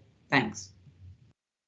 Yeah, thanks, Yemisi. So just to emphasise the point, all these other matters are looked at, but this is one to be selected by the Council of Governors for further external assurance by Grant Thornton.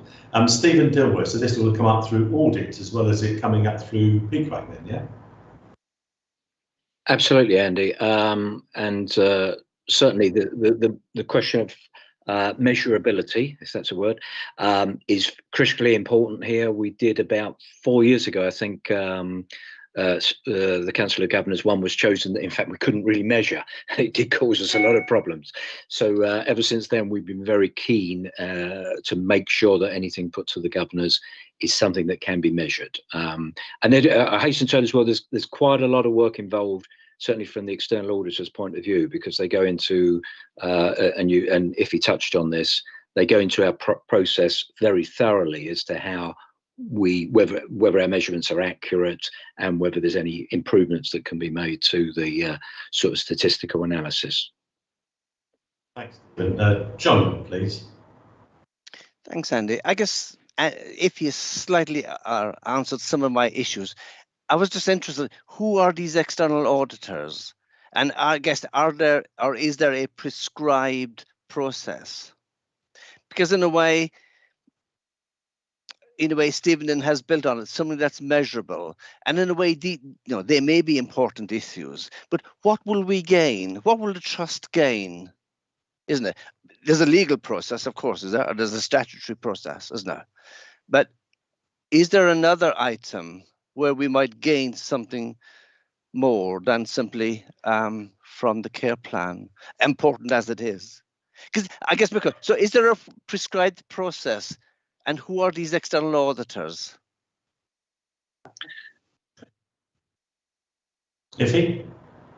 Right, so I think Andy has already mentioned that it's Graham Thornton who are auditors.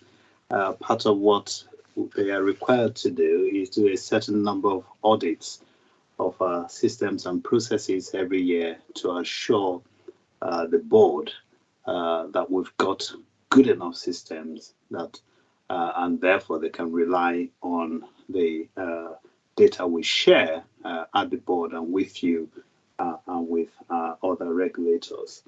Now, I know, I'm not suggesting this is what you think, John, but I know it may be difficult if, given that we've come here and said, oh, here are the indicators, we're asking you to choose that one, I think if it's easier to leave the Council of Governors to feedback either through Joe or Sally what they would like, we will then just ask to get the assurance that it's possible to measure in a way that auditors do, and if there are some, or if there's one or two that Council of Governors have chosen other than what's been proposed that the auditors can measure, we'll go with that. I regret that we haven't come here and said to you, hey, here's a list of everything, just tell us which one you want to pick. And of course, you also make another point, which is what's the basis for choosing this? Obviously, being able to measure is one, but how important is it? There isn't anything on this list that's not important, but of course, not everything on this list. I mean, there are many other things we do in the organization that are not on the list. It just so happens that when we pull together a quality plan, these were the areas that we felt we needed to pay a bit more attention to, and the areas that we thought were sufficiently important to the wider Oxleys, irrespective of where you are, prison service, community health, or mental health. That's how they've managed to get here. But I don't know if that helps you. If the single one that we're proposing to the Council of Governors doesn't quite make the mark or doesn't hit the mark, then of course, happy to take 2 or 3 others, and we just check that they are measurable. I don't want to be where we were 4 years ago when we came back to the Council of Governors after many months, only to tell the Council of Governors, sorry, auditors couldn't measure, and people were really quite cross, and understandably so. So we need to be sure that what the governors choose is stuff that we can actually get reasonable data out of. I hope that helps you. And Andy, can I just come back in for a second and as a bridge from what Effie's just said, and maybe to help John. Of course, the external auditors, John, are appointed by the Council of Governors, as you're probably aware. So Grant Thornton, if they so wish, and do report directly into yourselves. The other thing I would say about care planning is that this was in fact going to be one of the Council of Governors' choices as part of the quality framework a couple of years back, but due to the COVID restrictions in 2020 and 2021, we weren't able to do this. So in fact, this was previously selected by the Council of Governors, and to my mind, it's quite a good one, because it's one that certainly at a board level has cropped up frequently in terms of, are we fulfilling all the care planning requirements that we need to? And you know, sometimes we haven't always met the right target. So it's quite a good one for us to look at. Thanks, Stephen. So, but just the point is there a prescribed process? So they're looking at the systems, is it, within the trust that obviously deliver or support the delivery of care plans? Yeah, they're checking about how that our measurements are correct, that we're assessing the right things, and that we are meeting the targets that we set ourselves. Thank you, Stephen. Cassandra, please. Hi. So I just, again, kind of coming from the perspective of an organisation that supports people with mental health problems in the community. This is a really interesting one to measure, because it's very Oxley, obviously, understandably, it's very Oxley's focused. So, you know, do they happen? 95% of care plans happen within 6 months, because that really drives very interesting behaviour in terms of inviting clients and whoever the client might want to be there to meetings. So we regularly, and I'm very happy to share some information, would be expected to be invited to a CPA, obviously with the client's permission, and we are constantly invited with 2 hours, 4 hours, 24 hours notice. So I really think this is a very interesting thing to look at, but I would add that we want to be looking at it. So 95% might happen within 6 months, but was the client given the ample opportunity to prepare for it, to ask the carer or a family member, or if they have a support worker, to attend? Because it's certainly not what's happening on the ground.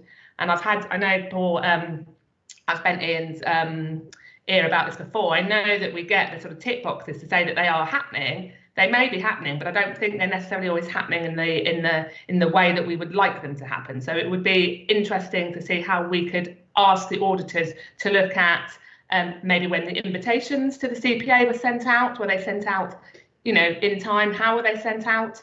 I would be really interested to get some more information about that, because our experience tells us it's not good. Really good point, Cassandra. Who can pick that up to make sure that if this is selected by the Council of Governors, that this aspect of this particular measure gets captured? I think Vicky should. Thanks, Cassandra, because that's a very good idea. Yeah, Vicky should pick this up and just copy in audit committee as well as a check. And because, you know, it's a really important meeting. This is the opportunity. Often, the only opportunity you get to sit down with your RC to talk about, you know, how things are progressing. And it doesn't feel always that. It feels very much, again, that sometimes the appointments are driven by, oh my God, the 6 month thing is tomorrow, quick panic, and that doesn't give anybody the opportunity to prepare properly. And I think that's something that you would, yeah, like to improve. I think it's a really good intervention, Cassandra. So can I ask somebody within the exec who's going to pick this up to make sure that this does get back to Vicky? We don't want the conversation in a few months' time to find that this has been said but not actioned. So whoever that is, I always point to the chief exec, and you'll select someone to make sure that this happens. Thanks very much. Rebecca, please. Thank you, Andy. This is a really important element of what we do, and I can recall a couple of years ago going with that 95% of the CPAs having a review is really important. I'm just sidetracking a tiny bit, because I know that Iffy was talking earlier about achieving a reduction, Iffy was talking about numbers, and in the option 4 there's no numbers in a reduction. So I was just wondering, hypothetically, if we achieved a reduction in prone restraint of 1, would we have achieved our goals? Or because all the others seem to have percentages or a calculation set to them. So I just wanted to know a tiny bit more about that. But overall, my impression is that actually option 5 is a really good option. Can anyone just add something on prone restraint and what it was, just briefly, what we're attempting to do on that? Abby? I'm not sure if Jen is still here. I think it was by 10%. I will go back to it, Rebecca, and confirm with you. It was a reduction by 10% from our baseline, and I'll go back and I'll double check, but I'm sure that was it. Oh, thank you, Abby. Thanks, Abby. I don't want to start the whole debate on that, but I know there's been a lot of attention on this particular issue, but we just want to stop it happening. So we'll come back to you on that one. Was there anyone else there? Tom, were you in there for a while, or has everything been covered? Just to say thank you for the discussion today. I didn't mean to be presumptive in being forthcoming in making the recommendation for care planning. As others have commented, it was something that Council of Governors has selected on previous years, but it didn't make it because the audit didn't take place. But I think as others have echoed, it's like others, it's a valid one to look at in more detail. And just finally, that the ones that are listed there has been a consultation with grant thought about which ones are auditable, and there are the 5 options. But as we've discussed, care planning is the one we're proposing. Thank you. John, please. I think, Andy, the question that sort of slightly has not yet been clarified is, can the trust influence the audit process? In other words, can the trust influence what questions the auditor is looking at? Or is it a prescribed list, prescribed sort of document that comes with an auditor? Because I think Cassandra just raised some really interesting questions, isn't it? If there are issues that the trust have become aware of, can that be put into the audit process? Yeah, I certainly hope so, because we don't want to lose the point. This is the very benefit of the Council of Governors, and then people like Cassandra on it, that this real live issue, the practical everyday issue, should get incorporated into what the auditors are looking at. I'm looking for help, as I mentioned earlier, from IFE, and then ultimately through Stephen on the audit committee, to make sure we do not lose this. I would feel deeply embarrassed in the next meeting if Cassandra was to tap us on the shoulder and say that hasn't happened, because this has been raised. If the Council of Governors select this, then her observations are absolutely spot on and needs to be incorporated into this. And it would be disappointing if we failed to grab those points and incorporated it into a brief to our auditors as to what it is we're looking at. So this is what I find sometimes happens in the past. We haven't been clear enough with the auditors about what it is we are looking for, and they make their own mind up about what they're looking at. Stephen has a real grip on the audit committee, so we've just got to make sure we've got an early briefing with them, and we've got to be really clear with our operational clinical colleagues that this is what we're looking for. If this is what you agree, I mean, we're not here to dictate to our clinical colleagues about what they do. I think what Cassandra is saying sounds to me like absolutely spot on, as far as giving them more than an hour's notice that there's a care plan meeting coming up, because that's actually quite important. We know these things happen, they do, don't they? As you said, Cassandra. You know, oh my goodness, it's tomorrow, and but we need to get a plan in place. And we're all happy with this, folks. I don't want us signing up to things we're not happy to. I think it's a really interesting discussion, probably a longer discussion than we predicted. But it is really interesting because it is a slightly strange process. There's nothing on that list that we're not doing. You know, so it's not to say that if we do that, we don't do the other things. This is one for the Council of Governors to select because of the legislation. So it's a procedural issue, but it's a real issue too, as this discussion has demonstrated. So after all that, we're back to where Tom started, which is a recommendation for the Council of Governors to select option 5 as their particular aspect of our performance to be analysed by the auditors and to report back, particularly, but not exclusively, to the Council of Governors. Are we agreed, colleagues, on that? Lots of nods, lots of thumbs. Well done. Thank you. Thanks, Tom, in all of that. Is there anything else from anyone else before we pack up? If not, I mean, I thought it was really, really good. I think this exactly, hang on, I saw a hand somewhere. Sue. It's under any other business, but I'll hang on if anyone else has got anything first. No, they're not allowed. Go ahead, Sue. Okay, then, thanks. I like that. Democracy in action.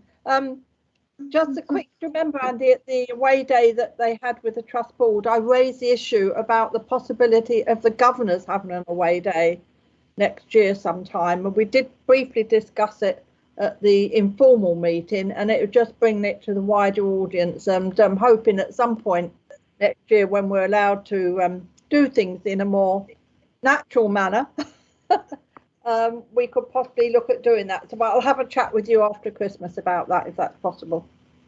I think it's a really good idea, to spend a bit of time, a bit more relaxed with a light agenda, but there's obviously a range of things that people would like to talk about. So Sally, if you can remind us on that one, that we'll come back to this in the new year. But I want to go back to the point that I think this is exactly what the Council of Governors is about. Some really good discussions today, some really good interventions, and thank you so much for all of your hard work. But I've got to thank the executive. I know I see the enormous hard work that they do and the pressures that they're under. So huge thanks to you all and to all our staff in all the roles that they're doing for some outstanding work through the toughest of times.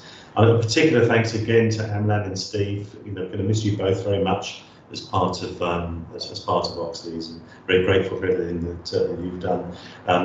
It seems a shade early, doesn't it? But anyway, I hope everyone has a happy Christmas. And I was going to talk about parties. No, I think we'll leave parties for this year.